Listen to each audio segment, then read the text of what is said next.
అంటే రామ్ ప్రసాద్ గారి గురించి అందరూ అనుకునే విషయం ఇది. రామ్ ప్రసాద్ గారు పెద్ద పెద్ద వాళ్ళకి పనికొచ్చే విషయాలు చెప్తారు, పెద్ద పెద్ద నెంబర్లే చెప్తాడు. ఈయన చిన్న చిన్న వాళ్ళకి, చిన్న చిన్న వ్యాపారాలు చేసుకునే వాళ్ళకి, అలాంటి వాళ్ళకి రామ్ ప్రసాద్ గారు ఏం చెప్పరు అంటుంటారు కదా. ఇప్పుడు వరకు ఎన్పిఎస్ అంటే 18 years నిన్న వాళ్ళు పెట్టుకున్నది ఎన్పిఎస్. మళ్ళీ కొత్తగా దానికి వాత్సల్య యాడ్ చేసి చిన్న వాళ్ళు కూడా పెట్టచ్చు, 0 age నుంచి ఇప్పుడు పుట్టిన పిల్లలకు కూడా అంటున్నారు. దాన్నే అలో చేస్తే అయిపోయింది కదా. మళ్ళీ వాత్సల్య ఎందుకు, లేని వాత్సల్య అని వాత్సల్య ఎందుకు చెప్పాలి? అసలు ఒక పిల్లోడి జీవిత కాలంలో అతని జీవితంలో ఉన్న డిఫరెంట్ స్టేజెస్ ఉంటాయి కదా, డిఫరెంట్ ఫేజెస్ ఆఫ్ లైఫ్లో ఏది మోస్ట్ ఇంపార్టెంట్?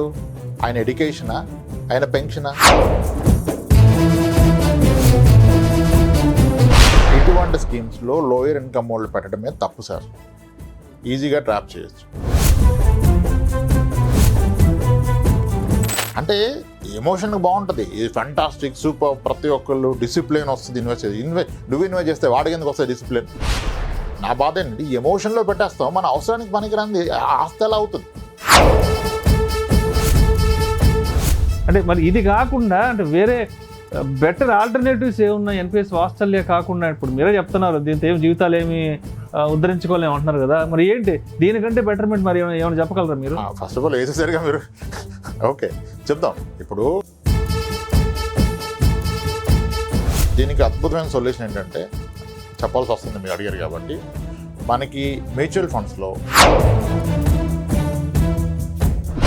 7 కోట్లకి కరెక్ట్గా చెప్తాను అర్థమయ్యే లాంగ్వేజ్లో 10 గ్రాములు బంగారం వస్తుంది, తులం బంగారం వస్తుంది.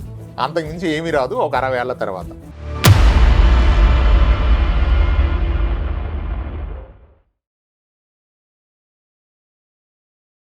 Welcome to Vishnu talks. నేను మీ విష్ణు. ప్రస్తుతం నాతో పాటు certified financial planner Ram Prasad గారు ఉన్నారు, వారితో మాట్లాడదాం. సార్, రామ్ ప్రసాద్ గారు welcome to Suman TV. Sir నమస్తే విష్ణు గారు. రైట్, రామ్ ప్రసాద్ గారు, పిల్లల భవిష్యత్ అవసరాలను దృష్టిలో ఉంచుకొని కేంద్ర ప్రభుత్వం రీసెంట్ గా ఎన్పిఎస్ వాత్సల్య అనే ఒక పథకాన్ని తీసుకొచ్చింది. ఆల్రెడీ మనకి ఎన్పిఎస్ అనే ఒక పథకం ఉంది. ఇప్పుడు కేంద్ర ప్రభుత్వం కొత్తగా ఎన్పిఎస్ వాత్సల్య అనే పథకాన్ని తీసుకొచ్చింది కాబట్టి ఆల్రెడీ ఇప్పుడు ఉన్న ఎన్పిఎస్ కి రీసెంట్ గా వచ్చిన ఎన్పిఎస్ వాత్సల్యకి మధ్య ఉన్న తేడా ఏంటి? సార్ వాత్సల్య అంటే ఏంటి సార్? ప్రేమ, మమకారం కదా, అది ఉంటే దీంట్లో పెట్టమని కదా దాని అర్థం. ఒక విషయం అర్థం చేసుకోండి, మన పిల్లల మీద పరయోడు గౌడకు ప్రేమ ఉండదు కదా. అసలు ఎన్పిఎస్ ఉండగా ఎన్పిఎస్ వాత్సల్య అవసరం ఉందా అనేది నా డౌట్ యాక్చువల్గా. సేమ్ ఫీచర్స్ ఉన్నప్పుడు ఇప్పుడు వరకు ఎన్పిఎస్ అంటే 18 years నిన్న వాళ్ళు పెట్టుకున్నది ఎన్పిఎస్. మళ్ళీ కొత్తగా దానికి వాత్సల్య యాడ్ చేసి చిన్న వాళ్ళు కూడా పెట్టచ్చు, 0 age నుంచి ఇప్పుడు పుట్టిన పిల్లలకు కూడా అంటున్నారు. దాన్నే అలో చేస్తే అయిపోయింది కదా. మళ్ళీ వాత్సల్య ఎందుకు, లేని వాత్సల్య అని వాత్సల్య ఎందుకు చెప్పాలి? అంటే ఇది ప్రత్యేకించి చిన్న పిల్లలు అన్న విషయాన్ని తీసుకెళ్ళడానికి ఏమో కదా, చిన్న పిల్లలకి పెట్టమని చెప్తున్నారు. కానీ పర్పస్ ఆఫ్ ఇన్వెస్ట్మెంట్ ఏంటి? ఈ స్కీమ్ యొక్క పర్పస్ ఏంటి అంటే ఇప్పుడే పుట్టిన పిల్లల నుంచి 18 ఏళ్ళలోపు ఉన్న ప్రతి ఒక్కరిని ఈ స్కీమ్ లోకి తీసుకొస్తే వాళ్ళ పెన్షన్ కొరకు అంటున్నారు. వాళ్ళ పెన్షన్ కొరకు దీన్ని చాలా గొప్పగా చెప్తున్నారు. భవిష్యత్తు పెన్షన్ అని అంటే ముసలితనంలో వచ్చే డబ్బులకి ఇప్పటి నుంచి పెట్టమంటున్నారు. అంతే కదా, అదే కదా. అసలు ఒక పిల్లోడి జీవిత కాలంలో అతని జీవితంలో ఉన్న డిఫరెంట్ స్టేజెస్ ఉంటాయి కదా, డిఫరెంట్ ఫేజెస్ ఆఫ్ లైఫ్లో ఏది మోస్ట్ ఇంపార్టెంట్? ఆయన ఎడ్యుకేషనా, ఆయన పెన్షనా? మీరు ఎడ్యుకేషన్ ఇస్తే పెన్షన్ సంపాదించుకుంటారు. దీంట్లో డ్రాబ్యాక్ అనిపిస్తుంది నాకేంటంటే, ఇది వృద్ధాప్యంలో 60 ఏళ్ళు వచ్చాక పెన్షన్ గా వస్తుంది, కానీ ఈ మధ్యలో వచ్చే అవసరాలకు కానీ ఎడ్యుకేషన్ కానీ పనికిరాదు. అదేంటి సార్ అది? పనికి రాదు ఇన్ ద సెన్స్, ఇది 60 ఏళ్ల వరకు లాక్ ఇన్. ముందుగా ఏం చెప్పారు, ఈ రోజు పుట్టిన పిల్లల నుంచి 18 ఏళ్ళలోపు ఎంటర్ అవ్వచ్చు. మీకు ఈ 18 ఏళ్ల లోపు ఎప్పుడైనా డబ్బులు తీయాలనిపిస్తే మీరు పెట్టిన పెట్టుబడిలో 20% మాత్రమే తీయగలరు. 20%. దానికి కండిషన్స్ మీరు ప్రూవ్ చేసుకోవాలి. పెద్ద జబ్బు వచ్చిందని, ఎడ్యుకేషన్ కానీ ప్రూవ్ చేసి తీయాలంటాడు 3. అవి ప్రూవ్ చేసి తీసే లోపల నిజంగా జబ్బు వస్తే జబ్బు ఆగదు కదా, సో దానికి పనికిరాదు. అయినా మీ కాంట్రిబ్యూట్ చేసిన అమౌంట్లో 20% ఫండ్ వాల్యూలో కూడా కాదు. అండ్ 18 ఏళ్ళు నిండగానే మీకు ఒక అవకాశం ఇస్తారు. మీరు ఇక్కడితో విత్డ్రా చేసుకుని వెళ్ళిపోతారా, కంటిన్యూ చేస్తారా? అది కూడా విత్డ్రా చేయగలిగింది 20%. పూర్తిగా విత్డ్రా చేయాలంటే ఆ రోజు వరకు మీరు పెట్టిన అమౌంట్ ఫండ్ యొక్క వాల్యూ 2.5 lakhs బిలో ఉండాలి. 2,50,000 ₹1 అనుకోండి, మీరు తీయలేరు డబ్బులు, అప్పుడు 20% తీయాలి. తీసి విత్డ్రా చేస్తే 20% మీకు వస్తుంది, 80% యాన్యుటీ ప్లాన్కి వెళ్తుంది. యాన్యుటీ ప్లాన్ అంటే ఏంటి? సంవత్సరానికి 6% 5% యాన్యుటీలు ఉన్నాయి ఈరోజు. అది ఎవరు ముక్కులో పెడతారు సార్? దేనికి పనికి వస్తుంది? సరిపడదు కదా. సో నా మనీ బ్లాక్ అయిపోతుంది. అప్పుడు Tier 1 అకౌంట్గా కన్వర్ట్ అవుద్ది. రెగ్యులర్ NPS లాగా Tier 1 అకౌంట్ అంటారు. Tier 1 అకౌంట్గా కన్వర్ట్ అవుద్ది. ఇంకా అక్కడ నుంచి 60 ఏళ్ల పాటు పెడితే, అంటే అప్పటిదాకా మనం పెడితే అప్పటి నుంచి పిల్లలు పెట్టుకుంటారంట. పిల్లలు పెట్టుకుంటే అవి గుడ్లు పెట్టి 60 ఏళ్ళకి అద్భుతం జరిగిపోద్ది అంటారు. అంటే ఇప్పుడు అట్లా కదా రామప్రసాద్ గారు, ఇప్పుడు 1000 రూపాయలు పెట్టుకుంటూ పోతున్నాము, 12% చొప్పున ఇస్తామంటున్నారు. 60 ఏళ్ళకి ఇస్తానంటలేదు, NPS కదా బై డిఫాల్ట్.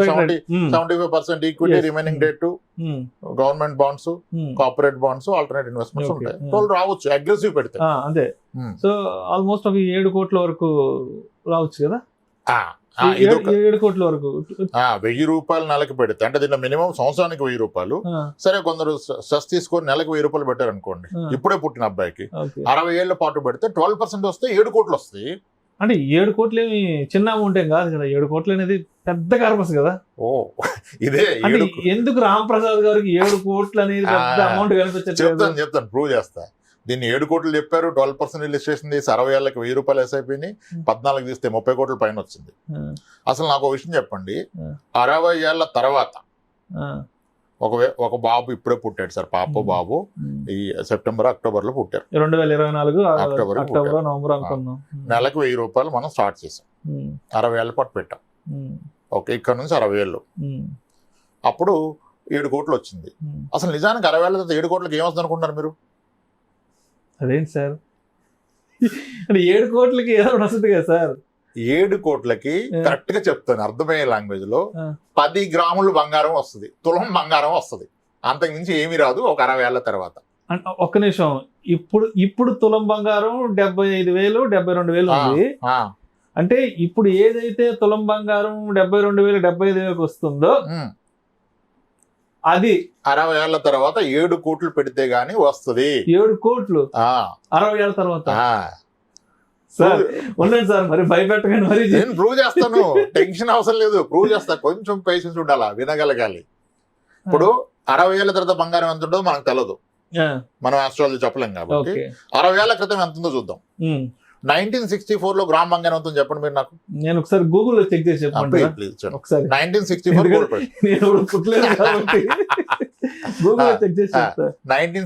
లో గోల్డ్ ప్రైస్ కావాలి నాకు. ఒక్క నిమిషం. హిస్టారికల్ గోల్డ్ ప్రైసెస్ ఇన్ 1964 కొట్టండి, ఏది కొట్టినా మీకు అదే వస్తుంది. 64 నుంచి ట్రాక్ అవుతుంది. 1964లో మీరు చెప్పేది 63 రూపాయల 25 పైసలు ఉంది. ఎంత? 10 గ్రాముల ధర. అది 10 గ్రాముల బంగారం, 10 గ్రాముల మేలింగ్ బంగారం, 24 క్యారెట్స్. అది కూడా కదా. అవునవును. 10 గ్రాములు 63, 64 వేసుకోండి, అంటే గ్రామ్ ఎంత? 6 రూపాయలు అంతే. 6 రూపాయలు మ్యాక్సిమం. 6 రూపాయలు గ్రాము. 6 రూపాయలు. ఈ రోజు గ్రామ్ ఎంత? ఇవాళ 7,200. అంటే 60 సంవత్సరాల్లో 6 రూపాయలు 7 రూపాయలు ఉన్న బంగారం గ్రాము కాస్త 70,000 అయింది. అంటే ఎన్ని రెట్లు పెరిగింది? 1000 రెట్లు. 1000 రెట్లు పెరిగింది. 60 సంవత్సరంలో గ్రామ్ బంగారం 1000 రెట్లు పెరిగింది. మరి ఇప్పుడు అలానే ఇంకొక 60 ఏళ్ళలో 1000 రెట్లు పెరుగుతుంది కదా? పెరుగుతుందా? పెరగచ్చు కదా, కాస్త అదే చెప్తుంది కదా. మరి ఇప్పుడు 7,000 ఉన్న గ్రాము ఒక 1000 రెట్లు పెరిగితే ఎంత అవుతుంది గ్రాము? 70 లక్షల. 70 లక్షలకి గ్రాము వస్తుంది. అంటే 7 కోట్లు వస్తే 10 గ్రాములు వస్తుంది. My God. అంటే షష్టి పూర్తికి 10 గ్రాములది బ్రేస్లెట్ అనుకోండి. రింగ్ వస్తుందా? బ్రేస్లెట్ లేకపోతే గట్టిగా వస్తుంది. అది దానికోసం నెలకు 1000 రూపాయలు పెట్టమన్నారు. అంటే నాకేదో ఫీజులు ఎగిరిపోయింది మీ చెప్పే నెంబర్లు. ఇప్పుడు మనం ఏదైతే 10 గ్రాములు 70-75 వేలకు కొంట ఉన్నది, ఒక 60 ఏళ్ళ తర్వాత ఎంత అవుతుంది అన్నారు? 70 లక్షలు పర్ గ్రామ్ అవుతుంది. 7 కోట్లు అవుతుంది. 7 కోట్లు అవుతుంది. గ్రాము 70 లక్షలు. ఇప్పుడేమో 7,000. 1000 రెట్లు. ఇది నమ్మొద్దు, నేను నమ్మని ఎవరిని కోరట్లా. అంటే ఇప్పుడు దీని మీద వచ్చే 7 కోట్ల రూపాయలు ఆ రోజు ఒక ఉంగరం కొనుక్కోవడానికో అంతేనా? ఒక ఉంగరం కొనుక్కోవచ్చు, అంతే కదా. కానీ దాన్ని ఎంత గొప్పగా చెప్తున్నారు. సంవత్సరానికి 12,000, 60 నెలలు కడితే ఇంచుమించుగా మీరు కట్టేదంతా సంవత్సరానికి 12,000, 60,000 అంటే 7 లక్షలు కడితే మీకు 7 కోట్లు వచ్చేస్తుంది అన్నారు. సార్ ఇప్పుడు నేను ఒక విషయం చెప్తా. చెప్పండి. అంటే రామ్ ప్రసాద్ గారి గురించి అందరూ అనుకునే విషయం ఇది. రామ్ ప్రసాద్ గారు పెద్ద పెద్ద వాళ్ళకి పనికొచ్చే విషయాలు చెప్తారు, పెద్ద పెద్ద నెంబర్లే చెప్తాడు. ఈయన చిన్న చిన్న వాళ్ళకి, చిన్న చిన్న వ్యాపారాలు చేసుకునే వాళ్ళకి, అలాంటి వాళ్ళకి రామ్ ప్రసాద్ గారు ఏం చెప్పరు అంటుంటారు కదా. సార్ నేను నిజం చెప్తున్నాను సార్, అసలు ఏం జరుగుతుందో చెప్తున్నా. పెద్ద చిన్న ఉంది అంటే ఎక్స్పెక్టేషన్ రైట్ పెట్టుకోండి. అవును సార్, ఇప్పుడు నెలకి లక్షలు ఇన్వెస్ట్ చేసుకునే వాళ్ళకి ఏదో సార్ బాగానే ఉంటుంది కదా. ఇటువంటి స్కీమ్స్ లో లోయర్ ఇన్కమ్ వాళ్ళు పెట్టడమే తప్పు సార్. ఈజీగా ట్రాప్ చేయొచ్చు. విషయం చెప్తున్నాను. ఇప్పుడు సీజనల్ ఫీవర్స్ వస్తున్నాయా గత 3 నెలలుగా? అంటే మాకు వచ్చే హెల్త్ ఇన్సూరెన్స్ క్లెయిమ్స్ లోనే కొన్ని 10ల కొద్దీ డెంగ్యూ కేసులు మేము చూసాం క్లెయిమ్స్. ఓకే, ఇప్పుడు మనకి సుకన్య సమృద్ధి ఉంది కదా, అది కూడా లాక్ ఇన్. ఇటువంటి స్కీమ్స్ లో పెట్టుకున్నప్పుడు ఒక పిల్లోడి పేరు మీద 3 లక్షలు జమ చేశాడు ఒక వ్యక్తి. 12 ఏళ్ల పిల్లోడికో, కూతురుకో, కొడుకో పేరు మీద 3 లక్షలు ఉంది, కానీ నీకు లిక్విడిటీ లేదు, రాదు. వీడికి జ్వరం వచ్చింది. ఇప్పుడు డైలీ వేజ్కి వెళ్ళే వాళ్ళకి, చిన్న చిన్న పనులు చేసే వాళ్ళకి ఆ జ్వరం వస్తే 30-40 ఖర్చు పెట్టే స్తోమత ఉండగా ఇగ్నోర్ చేస్తారు. ఎంతవరకు మెడిసిన్ అది వికటిస్తే చాలా జరిగిన ఇన్సిడెంట్స్. మీరు ఇక్కడ కూర్చొని మనం మాట్లాడుతున్నాం. మీరు రిమోట్ ఏరియాస్కి వెళ్తే జ్వరాల వలన చనిపోయిన 16 ఏళ్ళలో పిల్లలు 100 మంది ఉన్నారు సీజన్లో. ఎవరు ఎక్కడ చూపించారు. ఎందుకు? ఆ సమయానికి 30,000 చేతికి అందక, అప్పు పుట్టక, డబ్బు అందక. ఏ తల్లిదండ్రి ఇగ్నోర్ చేయరు కదా, డబ్బులు లేక ఇగ్నోర్ చేస్తారు. నా బాధ ఏంటంటే ఎమోషన్లో పెట్టేస్తాం, మన అవసరానికి పనికిరాంది ఆస్తి ఎలా అవుతుంది. అంటే ఇవాళ తక్కువకి వస్తుందిలే అని చెప్పి ఇన్వెస్ట్ చేస్తాం, బట్ అది మనకి లాంగ్ రన్ లో దానివల్ల పెద్ద బెనిఫిట్ ఉండకపోవచ్చు. అంటే అసలు మన అవసరానికి ఆదుకోదు. ఇప్పుడు పిల్లోని సమర్థుని చేస్తే నువ్వేం ఇవ్వాల్సిన అక్కర్లేదు. వాడు అసమర్థుడైతే నువ్వేమి ఇచ్చినా నిలబెట్టుకోడు. అంటే సమర్థుని చేయాలంటే మనం దేనికి ఇన్వెస్ట్ చేయాలి? వాడు రిటైర్మెంట్కి ఇన్వెస్ట్ చేయాలా, వాడు ఎడ్యుకేషన్కి ఇన్వెస్ట్ చేయాలా? వాడికి మంచి ఎడ్యుకేషన్ ఇవ్వాలి, వాడికి చదివిస్తే తర్వాత వాడు ఈ రోజు పెట్టాలి. ఈ రోజు దాచి ఆ రోజు ఆయన తింటాడండి. అప్పటికి నువ్వు కూడా ఉండవు కదా. 60 ఏళ్ళకి షష్టిపూర్తికి వచ్చే డబ్బుల గురించి వాస్తల్య షష్టిపూర్తి. ఇప్పుడు పుట్టినోడికి షష్టిపూర్తి మాట్లాడుతున్నాం మనం. అంటే రిటైర్మెంట్ ఫంక్షన్ చేసుకునేటప్పుడు డబ్బులు అది కూడా 60% వస్తుంది.